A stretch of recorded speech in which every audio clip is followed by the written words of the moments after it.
যে কোনো সময় আমার ফ্যামিলি আমার উপরে অ্যাটাক হতে পারে। আমার বাসার সামনে অনেক বাইক নিয়ে মানুষকে ঘোরাফেরা করতে দেখেছি। তো কোন সময় অস্ত্র নিয়ে হাজির হয় এই জন্য হলো আমার ফ্যামিলির একটা নিরাপত্তার বিষয় আছে। আমার বাসা ঢাকা 8-এর মধ্যেই, এবং সেই জায়গাটা হলো আপনার মোতালেব প্লাজার পিছনে, কিন্তু আমার ফ্ল্যাট নাম্বার এটা ডিসক্লোজ করতে চাই না, কারণ আমার বাসার সামনে অনেক বাইক নিয়ে মানুষকে ঘোরাফেরা করতে দেখেছি। তো কোন সময় অস্ত্র নিয়ে হাজির হয় এই জন্য হলো আমার ফ্যামিলির একটা নিরাপত্তার বিষয় আছে। যেভাবে বাসা খুঁজতেছে, সে জায়গায় আমি বলবো প্রশাসনকে, যেটা আমার বাসা নিরাপত্তা নিশ্চিত করার জন্য যে কোনো সময় আমার ফ্যামিলি আমার উপরে অ্যাটাক হতে পারে।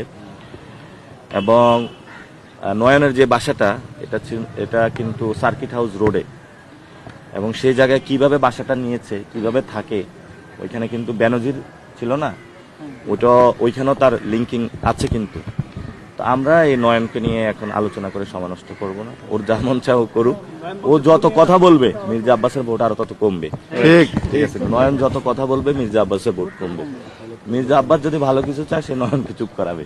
জি, তো নয়নকে বলবো, নয়ন তুমি ভালো হয়ে যাও। ও ও ও ভালো হয়ে যাবে।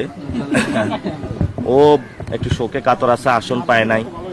তারপরে হলো ওই মির্জা আব্বাসের সাথেও তার মনে একটু সমস্যা আছে। তো সবকিছু মিলে ও একটু ডিপ্রেশনে আছে বা হতাশায় আছে আর কি।